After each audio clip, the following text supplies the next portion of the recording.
Gente, boa tarde. Obrigada pela presença de todos, obrigada a quem está assistindo, obrigada pela presença de todos aqui. Foi feita uma apresentação rápida, mas eu queria começar pedindo para cada um de vocês se apresentar rapidamente e dizer um pouquinho do que faz hoje em prol da leitura. É por ordem alfabética? Pode ser. Pode ser. Então, tá bom. Bom, boa tarde a todos, a todas e a todos. Eu me chamo Aline Franca, eu sou bibliotecária. E eu gosto de dizer que eu sou bibliotecária porque todo mundo conhece um dentista, um advogado, um médico, mas tem gente que não conhece bibliotecário e aí nem sabe que existe, né? Então, eu gosto de dizer para quem está me conhecendo hoje, eu sou bibliotecária. Agora, vocês já podem sair por aí dizendo que vocês conhecem uma bibliotecária, viu? Eu sou nascida aqui no Rio de Janeiro, morei um tempinho em São Paulo e agora eu estou morando em Brasília. Hoje eu estou como coordenadora geral de leitura e bibliotecas no Ministério da Cultura. É uma atividade que eu desenvolvo com muita honra, porque eu tenho plena consciência de que esse papel é um papel muito importante na tomada de decisões para que a gente consiga, de fato, construir um país de leitores, né? Então, esse diálogo hoje aqui é muito importante nesse sentido. É muito importante a gente ter esse espaço de troca para que a gente possa pensar sobre as políticas públicas de leitura e biblioteca e educação. Então, agora, pela ordem alfabética, na verdade, teria sido a Ládia a começar. Humanas. Diga, Ládia. Boa tarde. Eu sou a Ládia Araújo, eu estou gerente de livro e leitura na Secretaria Municipal de Cultura aqui do Rio de Janeiro. Eu sou produtora cultural por formação. E hoje a gente está... Acho que caiu... Voltou. A gente está atuando hoje com a gerência em 14 bibliotecas. Eu acho... voltou. Vamos ver, aqui foi. A gente tem atuado em 14 bibliotecas públicas na cidade hoje, sobre a responsabilidade da gerência de livro e leitura, e a gente também representa o Festival Paixão de Ler, que é esse festival que tem um stand bem aqui em frente. Já está todo mundo convidado. Carolina. Vamos lá. Oi, gente, boa tarde. Eu sou Carolina Sanches, eu sou jornalista, pedagoga, escrevo para criança, crio jogos para criança e eu sou curadora da parte infantil aqui da Bienal. Então, se vocês não foram, tem que ir lá no Pavilhão Laranja. Esse é a nossa terceira edição, são 5 anos trabalhando juntos. E eu vim falar um pouco sobre leituras elásticas, como é que a gente pode fazer o livro esticar e a gente fazer a nova geração amar os livros. Nádia. Boa tarde a todas e todos. Meu nome é Nádia César, eu sou do FNDE, que é uma autarquia vinculada ao Ministério da Educação, que cuida de livro, de leitura e de levar para as escolas, né, os nossos acervos, as nossas produções nacionais. E hoje aqui eu me proponho a falar um pouco sobre como é que a gente fortalece isso, como é que a gente juntas podemos apoiar esse movimento que é uma demanda forte da sociedade, né? Professor Gonzalo, pode dar uma apresentação assim do seu trabalho aí? Ai, cadê o áudio? Não estamos ouvindo aqui, pera. Tem algum problema? A gente não te escuta. Veja se o seu microfone está fechado de repente.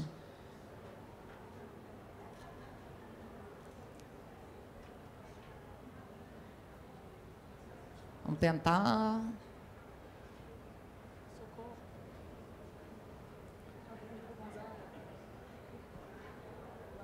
continuamos sem o áudio. Vou fazer o seguinte, professor Gonzalo, a gente vai conversando aqui. Assim que a gente ouvir sua voz, eu aviso, porque eu não tô ouvindo nada. Bom, vamos lá, começando por aqui, então. Queria começar perguntando para a Aline. A gente nota que hoje, esse tema eu acho muito interessante, né, de falar como é que a gente pode criar novos leitores, incentivar a leitura. A gente estava até conversando aqui antes, porque é um mundo que hoje todo mundo quer tudo muito rápido, as pessoas leem só uma manchete, e às vezes nem entendem direito o que estão lendo, e já vão comentar, o mundo da tela. É muito difícil já, com essa concorrência toda, criar um hábito da leitura, e num país país, principalmente, que não oferece muito acesso, espaço de leitura. Então, eu queria saber o que o Ministério da Cultura está fazendo para tentar virar esse jogo. Obrigada pela pergunta, Ana Paula. Hoje, o Ministério da Cultura ele tem se dedicado de uma forma bastante ativa para que a gente possa construir políticas públicas, tanto no âmbito da cultura, de uma forma geral, mas, em especial, para o livre leitura. Porque, de fato, a gente entende que a leitura ainda é alcançar, né, um número grande de leitores e fazer com que se formem leitores e permaneçam leitores, de fato, tem sido um desafio. Então, hoje, o Ministério da Cultura tem atuado ativamente na rearticulação, né, das Comissões Nacionais de Cultura, a partir do Plano Nacional de Cultura, que caminha junto com o Plano Nacional do Livre Leitura, que a gente conversou um pouquinho já na mesa anterior, inclusive com a participação da Andressa, que é a nossa coordenadora geral de livro e literatura. Em relação à formação dos leitores, existe também um interesse muito significativo em rearticular e fortalecer o trabalho das bibliotecas, em especial as bibliotecas comunitárias, né, porque elas fazem parte de uma política cultural de base comunitária. Né? E o que isso significa? Significa fortalecer o trabalho que já acontece nos territórios, os trabalhos que surgem, né, da organização, da sociedade civil organizada, né, porque a gente entende que esses trabalhos são trabalhos intimamente ligados com a dinâmica de cada território, e eles têm o potencial tanto do engajamento da sociedade, mas também de fazer com que essa sociedade e esse grupo local ele se sinta representado e tenha o seu horizonte alargado a partir da literatura. Então, com isso, o Ministério da Cultura lançou recentemente um edital envolvendo o incentivo de 9 milhões de reais, né, para premiar e valorizar ações que incentivem boas práticas em formação de leitores feitas nas bibliotecas comunitárias e, além disso, a gente ainda tem as outras ações que são relacionadas ao Plano Nacional do Livre Leitura. Nádia, falando nisso, a escola é o espaço, né, onde as crianças têm, de fato, um acesso garantido aos livros, pelo menos de um modo geral. A gente vê aqui na Bienal, né, excursões e excursões de escolas, e a necessidade, enfim, é um contato ali com o livro. Como fazer com que esse contato, que é o livro da escola, se transforme num gosto pela leitura, num hábito de ler? Caminhando, eu acho que a gente precisa caminhar junto, né? A gente estava discutindo aqui, antes da nossa fala, a gente estava numa conversa falando de pesquisas sobre leitura no mundo e no Brasil, né? E aí eu estava falando para a Ana Paula como a gente se incomoda com certas comparações internacionais baseadas em parâmetros que muitas vezes não servem para uma realidade tão peculiar que é o Brasil. Mas olhando para as pesquisas internas, e a gente tem várias, felizmente, que olham para esse aspecto, por exemplo, Retratos da Leitura no Brasil, que é uma pesquisa séria, uma pesquisa muito bem embasada e que tem uma regularidade de acontecimento. Ela diz que o percentual de leitura no Brasil para 2019, o que é bastante sério, né? Então, a gente está perdendo espaço de leitores. E aí, quando a gente olha para dentro da escola, a mesma pesquisa mostra que o percentual de diminuição de leitura maior acontece entre os meninos dos anos finais do ensino fundamental, 6º ao 9º ano ali. E quando a gente olha para o censo escolar, 38% das escolas declaram que não tem biblioteca, que não tem salas de leitura nas escolas.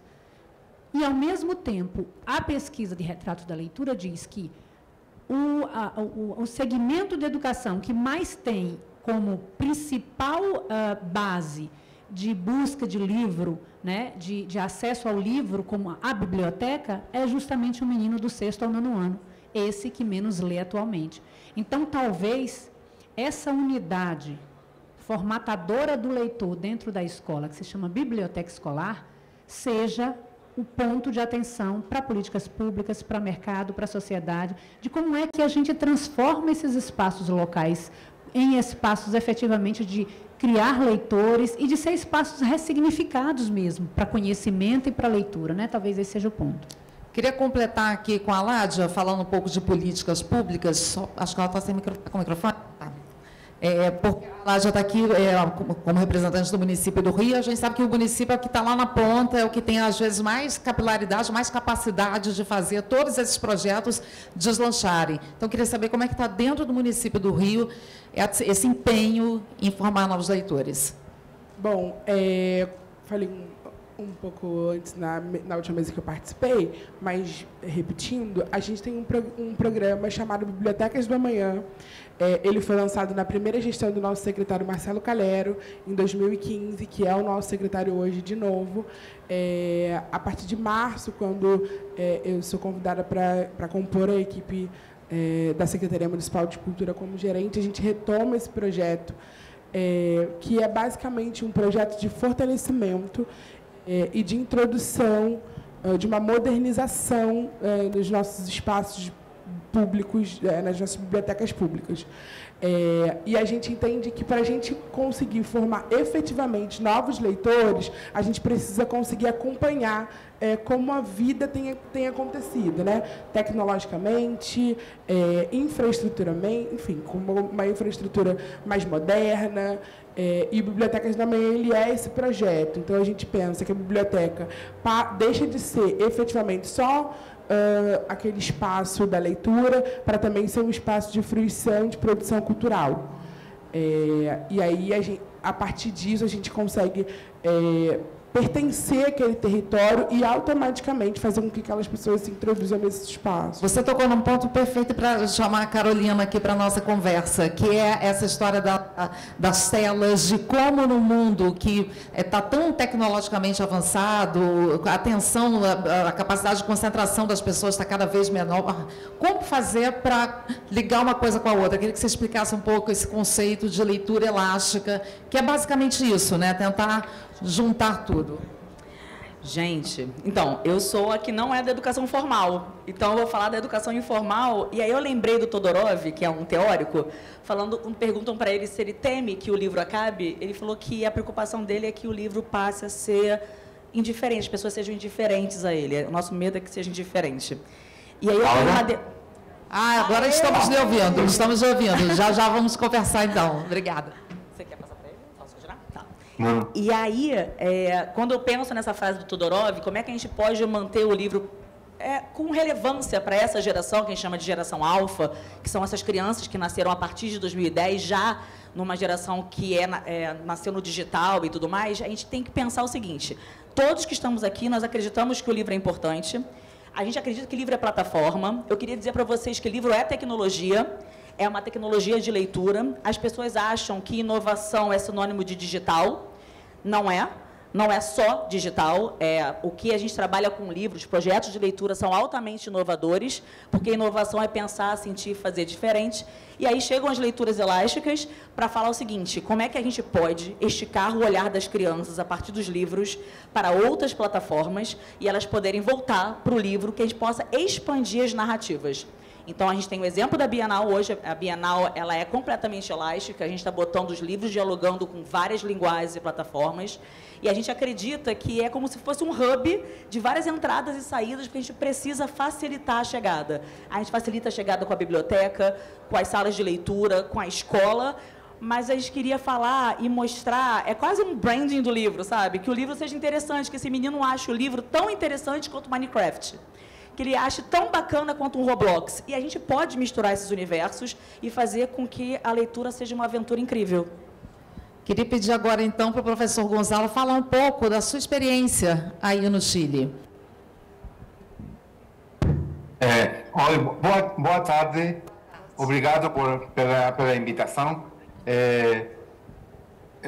Eu trabalho principalmente nas bibliotecas públicas, em Chile, mas também em Brasil. Eu estou trabalhando com as bibliotecas no estado de São Paulo e com as bibliotecas em Barcelona. Eu não escuto muito bom, mas eu tentarei falar acerca de... Você está falando das bibliotecas na escola, das bibliotecas leituras digitais. ¿É correcto isso? Sim? Sim. Claro.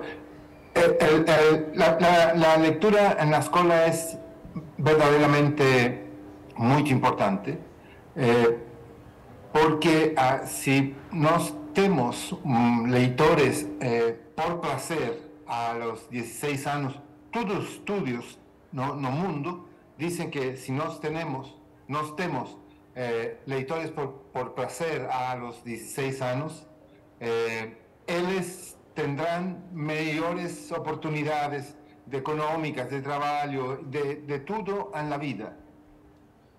Mas para Chile y probablemente para Barcelona y probablemente para Brasil entero, el principal desafío es tener bibliotecas escolares, tener lectura en la escuela, porque no tenemos bibliotecas escolares en todas las escuelas, o si tenemos, no tenemos bibliotecas ni lecturas de calidad. E por outro lado, bueno, isso. Isso. Não, esse ponto é ótimo até para jogar de volta aqui para a Nádia, porque esse é um ponto, né? A gente sabe que muitas escolas não têm biblioteca, a falta que isso faz, a falta de conservação, mas tem uma questão também da curadoria daquele espaço, né? De ter mais diversidade nos assuntos que as crianças, os estudantes podem encontrar dentro daquela biblioteca. Acho que, às vezes, eu sinto que a gente não passou nem da primeira fase do jogo, que é de ter uma biblioteca, de ter um mínimo de acesso ao livro, especialmente em comunidades mais pobres, mais afastadas. Mas ainda temos que pensar nisso também. No mundo de hoje, é fundamental incluir diversidade nas bibliotecas. Perfeito, Ana. A gente termina do lúdico aqui.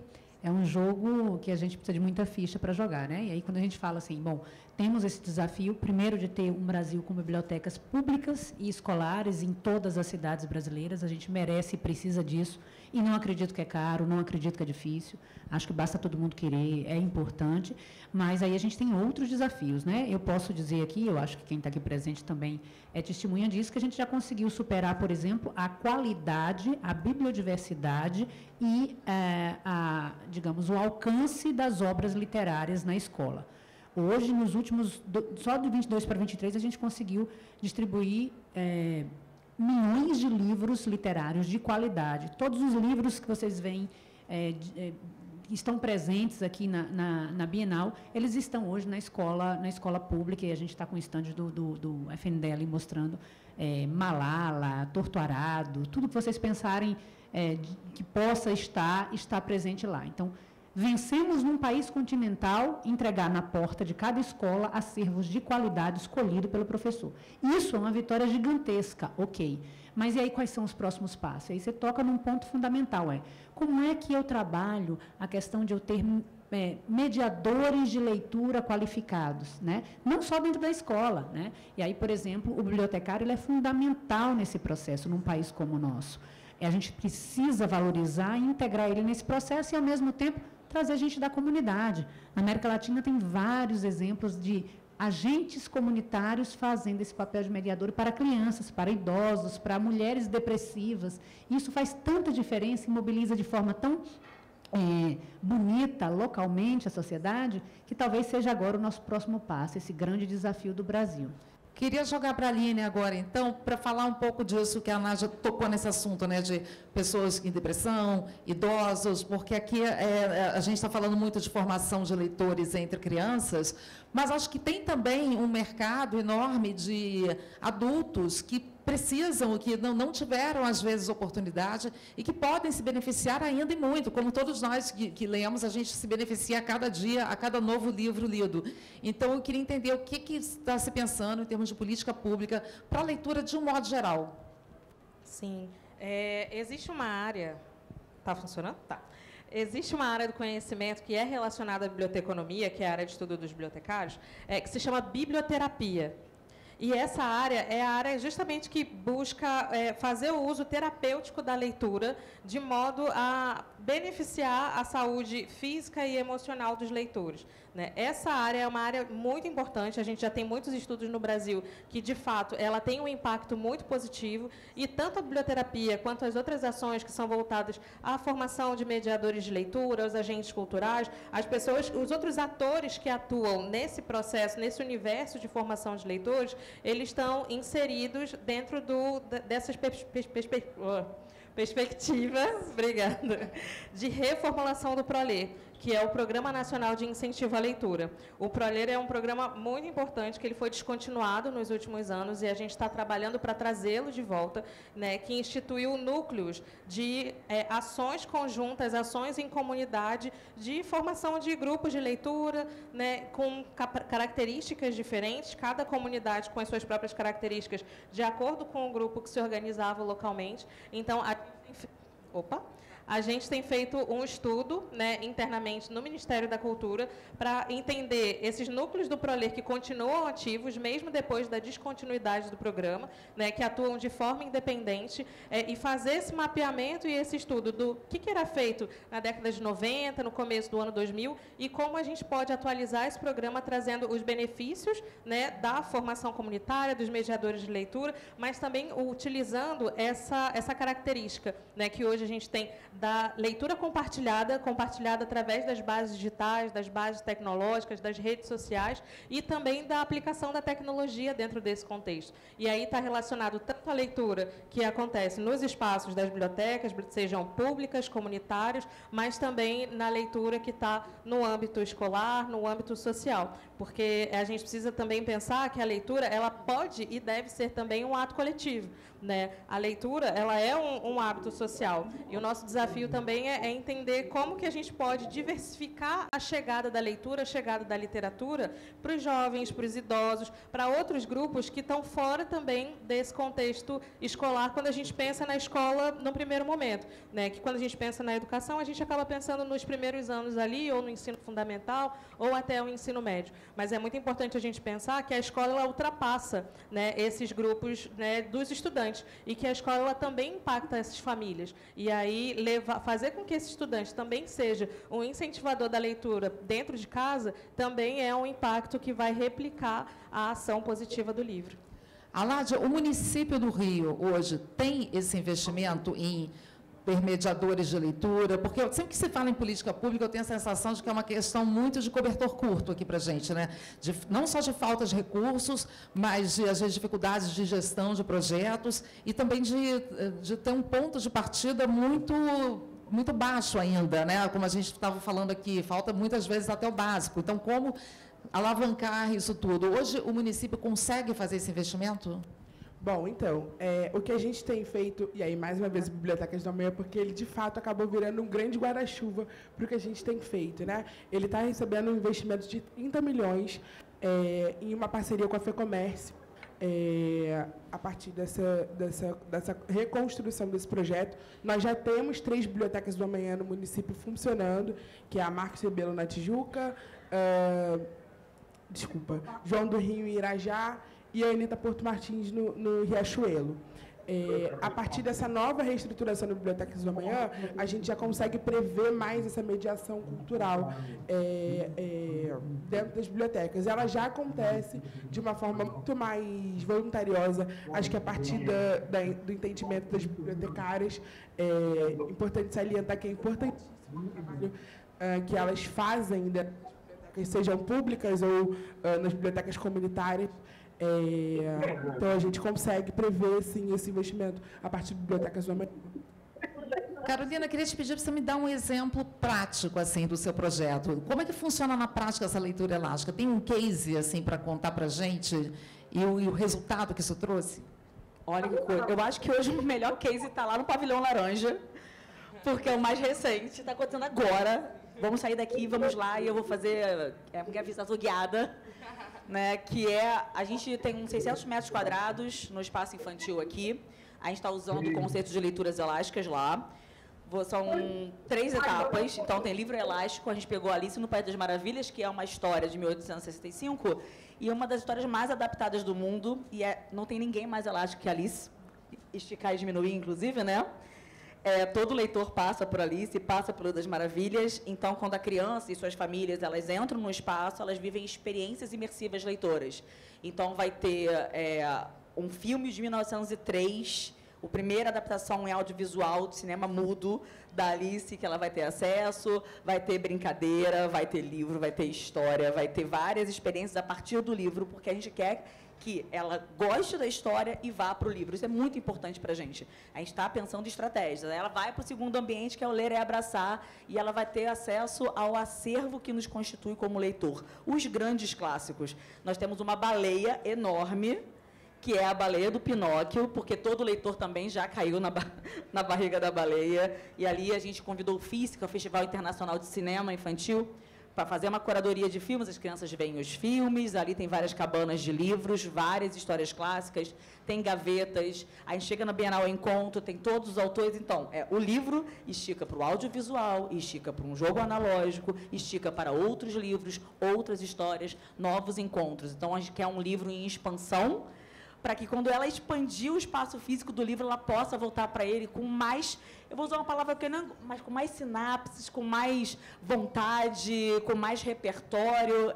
Eu acho que é legal a gente pensar isso, porque eu estava contando para a Ana Paula e estava também com a Nádia conversando, que saiu uma pesquisa do Globo, canal, né? Que quando eles perguntaram para as crianças, até 10 anos, qual é o brinquedo preferido delas, 76% das crianças responderam celular. Celular como um brinquedo, né? Mas quando a gente perguntava para elas, mas qual é a sua brincadeira preferida, 92% falava de brincadeiras analógicas. E colocavam a leitura dentro disso também. Então, eu estou querendo dizer para vocês que não é uma coisa ou outra, é uma coisa com a outra. A gente tem o livro, a gente tem as telas, a gente tem as brincadeiras. Tudo é possível ser articulado desde que a gente saiba o que a gente está querendo fazer. A gente está querendo formar leitores, a gente está querendo que o livro continue relevante na vida de todos nós. Então, para mim, um case que está aqui quente, porque a gente está vivendo isso agora, é o case da Bienal. Agora, Nádia, isso me lembra que, recentemente, São Paulo quis ficar fora do plano do livro didático, passar tudo para o digital, depois voltar atrás dessa ideia. Inclusive, depois vimos que o material digital que estava sendo distribuído tinha erros absurdos. Eu queria saber se isso é uma preocupação do livro perder esse valor, de haver uma grande migração para o digital, também na esfera pública, nas escolas, no ensino. Há uma grande discussão acerca dessa questão de digitalizar a educação, né? E aí fica muito claro, já está muito claro, há 2 anos, 3 anos, a gente pode dizer que a gente estava super carente de pesquisas sérias que embasassem esse movimento, mas hoje, felizmente, a gente conseguiu caminhar para enxergar que existe determinados conteúdos e conceitos que precisam ser trabalhados a partir de uma metodologia de livro impresso e outras que tendem a se enriquecer sobremaneira a partir de outros formatos, para além do digital, inclusive, como é a proposta da Carol, né? É a questão de como é que a gente trabalha junto, né? Isso é um ponto super importante. E eu acho que, talvez, Ana Paula, o que mais preocupa a nível de Brasil, quando você fala de São Paulo, por exemplo, e desses movimentos abruptos de transformação e de experimentação, né? Transformar os nossos estudantes, a nossa escola, em espaços de experimentação perigosas, né? Não a partir de incrementar processos, mas de transformar processos com ideias mirabolantes e fantásticas, como é que a gente se fortalece enquanto sociedade para que, por exemplo, um plano nacional do livro e da leitura, que é de 10 anos, seja, então, preparado de forma democrática, com a ampla discussão de especialistas, de sociedade, de mercado, de todo mundo, e que a gente possa contar com planos decenais, constantes, independente de governos, voltados para a leitura, voltados para o livro e para a cultura, e como é que a gente blinda as políticas públicas que dão certo, e temos muitas no Brasil que dão certo, para evitar esse tipo de interferência absolutamente política e não técnica. Eu brinco muito assim, eu falo, olha, se o médico que vai abrir a sua cabeça, você, por acaso, se meteria no bisturi que ele vai usar? Não. Mas, na educação, todo mundo acha que é especialista e pode se meter no bisturi, que o professor, que o bibliotecário, que o educador, que o especialista em conteúdos vai usar. Então, isso ainda é um risco que a gente corre. Então, talvez o caminho seja, como é que eu introduzo de forma responsável recursos múltiplos digitais num processo educacional complexo, né, e extremamente impactante para a vida de milhões de pessoas, e, ao mesmo tempo, como é que eu permito que apenas quem realmente sabe cuidar desse processo tenha acesso e tenha poder sobre ele, né? Aládia, na rede municipal, lá na escola, lá na ponta, como é que a prefeitura lida hoje com essa junção do ensino do tecnológico, do digital, com o livro? Olha, eu não sei como é que isso funciona nas escolas, porque eu sou responsável pelas bibliotecas da Secretaria Municipal de Cultura. Mas na Secretaria de Educação eu não sei exatamente como isso funciona. Mas, para a gente, eu acho que é exatamente o que a Carol falou. Não é uma coisa e outra. As duas coisas, elas podem, sim, caminhar juntas, né? E eu acho que é exatamente o movimento que a gente tem feito em relação a isso. Saiu uma pesquisa pela FGV que hoje a gente tem em torno de 469 milhões de equipamentos digitais disponíveis aí na mão das pessoas, né? Aqui, fazendo um recorte de Brasil. E é incrível. Isso é incrível. Não tem como a gente competir com isso. Não tem como a gente simplesmente fingir que isso não existe. E também... eu também não acho que isso vá substituir o livro físico, né? Pelo menos esse não é um movimento que a gente tem visto acontecer falando dos nossos equipamentos. A gente pegou um recorte do último semestre de 2022 para esse semestre, para esse primeiro semestre de 2023, e a gente teve um aumento de 78% de usuários nas bibliotecas procurando os livros físicos, independente da gente disponibilizar uma tecnologia. Então, eu acho que não é uma coisa ou outra, são as duas coisas caminhando juntas. Queria falar com o professor Gonzalo, mas acho que ele sumiu de novo aqui para a gente, né? O sinal dele está vindo e voltando, e, infelizmente, a gente vai conseguir ouvir um pouco mais da experiência dele. Queria terminar, então, perguntando para a Aline, que a gente já está aqui com o nosso tempo... já no limite, perguntar também no Ministério da Cultura, como é que se faz hoje essa integração do digital com o livro físico? Como é que se consegue fazer isso para não se perder leitores? Pensando no espectro de política pública, né, o Ministério da Cultura tem investido, né, alguns estudos e buscado consultoria justamente para pensar nessas possibilidades de bibliotecas digitais e organização de serviços de informação que já existem, mas que eles possam ser mais amplamente conhecidos pela sociedade. Porque a gente já tem como o Sistema Estadual de Bibliotecas Públicas de São Paulo, por exemplo, ele oferece o empréstimo de livros digitais a partir do aplicativo para todo o Brasil. Então, é uma política que não se restringe especificamente ao Estado de São Paulo, mas também, né, pode alcançar todos os outros estados. E existe o estudo de outras possibilidades de outras bibliotecas digitais com características diferenciadas, com outros tipos de obras também, que possam vir a servir ao público de uma forma mais ampla. Então, isso também é uma perspectiva, né, que se pensa de uma política de integração dos acervos físicos com os acervos digitais, de modo que um possa fortalecer, né, o uso do outro, no sentido de que a gente possa ter tanta disponibilidade dos livros físicos, né, de boa qualidade, com uma boa curadoria, com uma boa formação e desenvolvimento de acervo para as bibliotecas, mas também que a gente tenha os livros digitais para aqueles leitores que se interessem por esse tipo de suporte, por esse tipo de recurso. Ok, gente, eu estava aqui entretido numa questão de tempo, que eu não estou entendendo, mas a gente tem mais 10 minutos, é isso? Tá. E eu encerrando aqui tudo, correndo, apressando todo mundo, assim. Ô, Nádia, me fala então um pouco mais dessa... Deixa eu ver o professor Gonzalo. Será? Não, foi só um fantasma, uma intromissão aqui do além, vai saber. Uma intromissão digital, né? Eu acho que também que a gente tem que tocar num ponto que é o seguinte, a gente não pode demonizar as telas, né?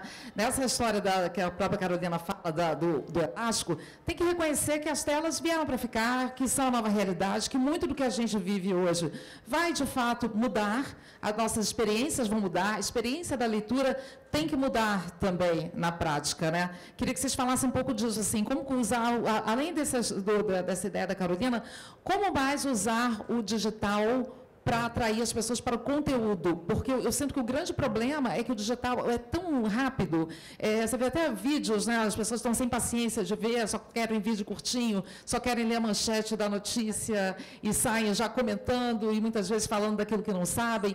Então, do ponto de vista do acesso ao conteúdo, como fazer para reverter esse quadro que a gente está vendo nos últimos anos vir cada vez mais forte? Bom, eu começo aqui falando um pouquinho de como eu acho que a gente entrou em um processo de deslumbramento com essa coisa do digital, né? E aí fica essa coisa de achar que o celular é um brinquedo, né? O celular é um brinquedo e a tela é um brinquedo, e aí quando você internaliza isso em outros processos, fica um pouco fora de lugar.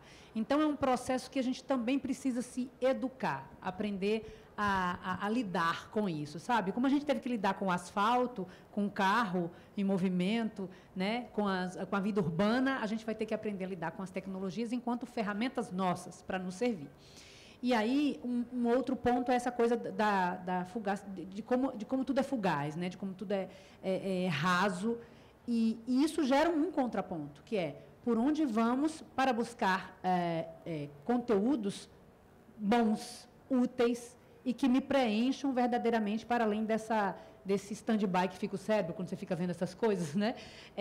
Obviamente, na educação, as telas elas já estão tomando um outro lugar, né?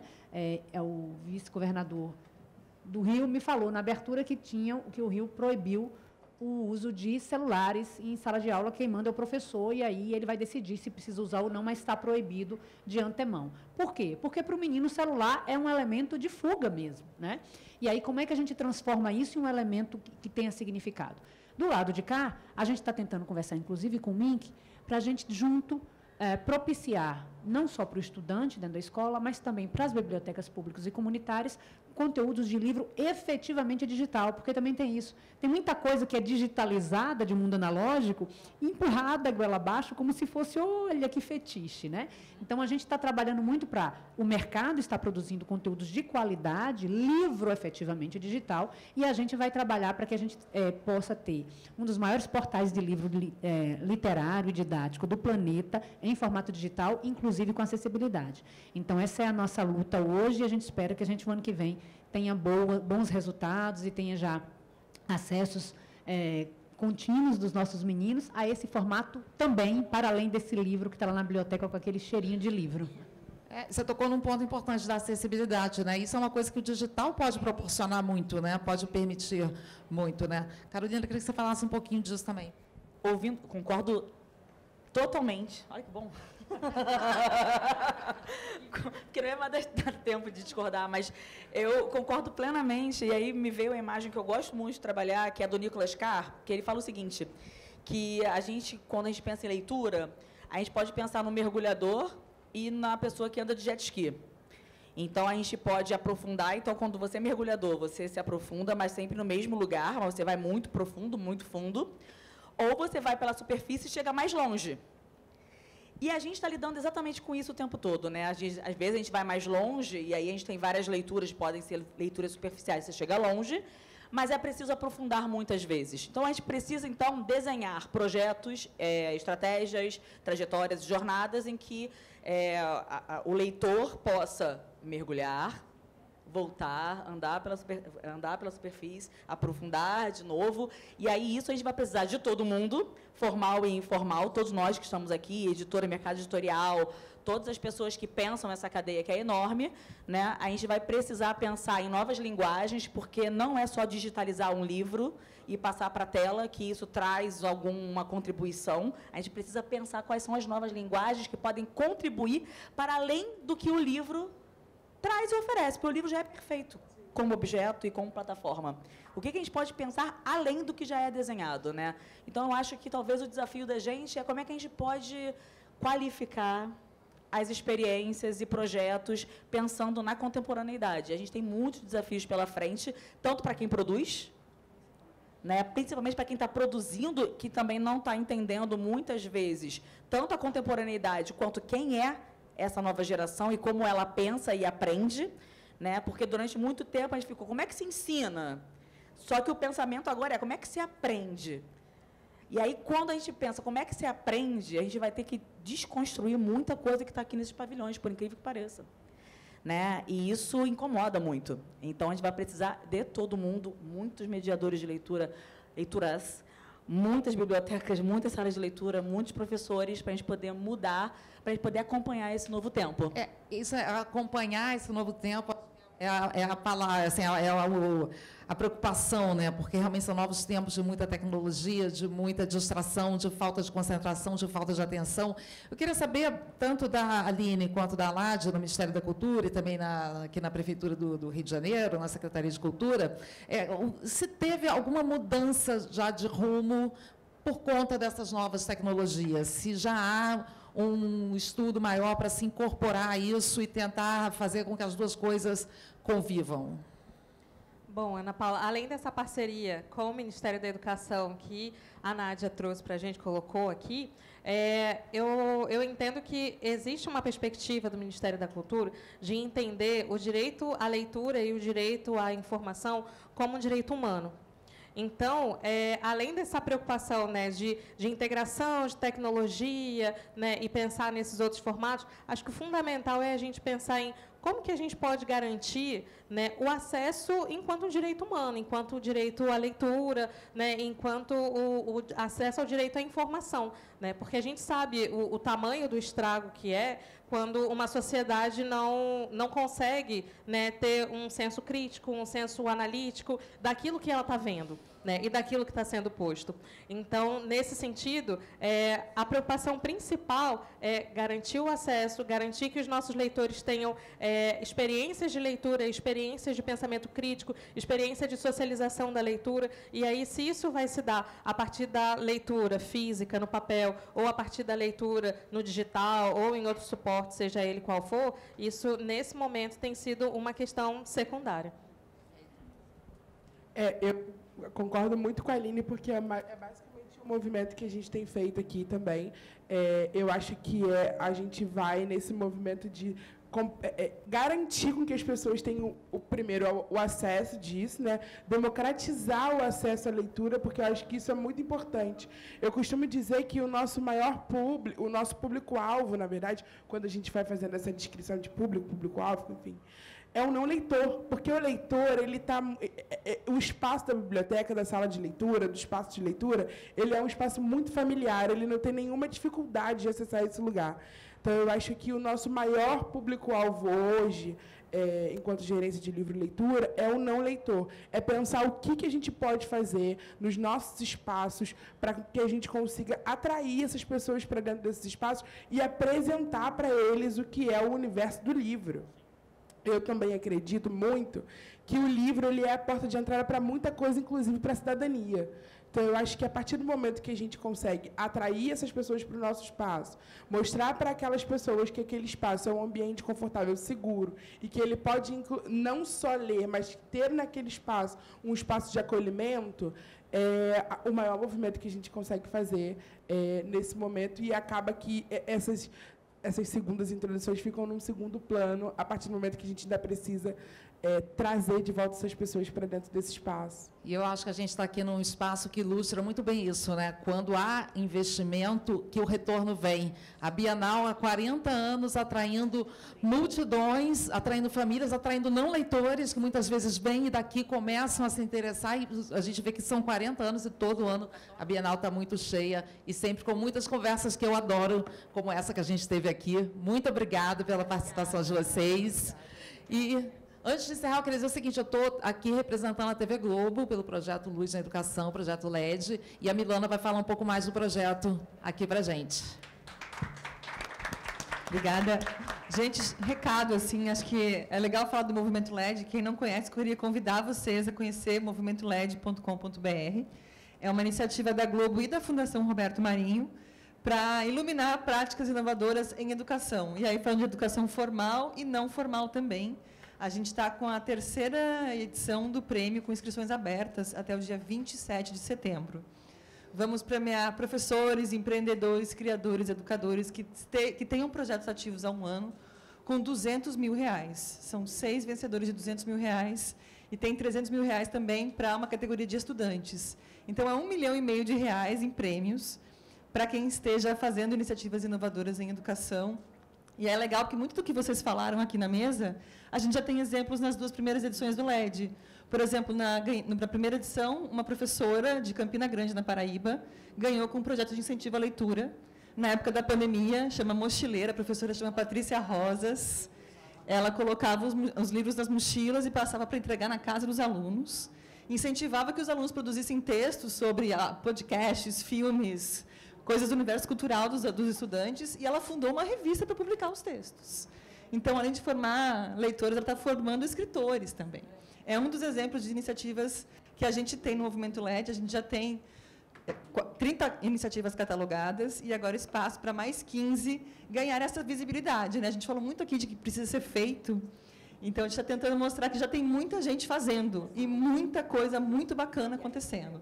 Então, além de premiar esses projetos, a gente também articula eles em rede, para que eles possam trocar entre si, aprender com as experiências, serem sementes para que outros projetos inovadores como esses aconteçam pelo Brasil. Então, por favor, acompanhe a gente, movimentoled.com.br, inscrições abertas até o dia 27 de setembro.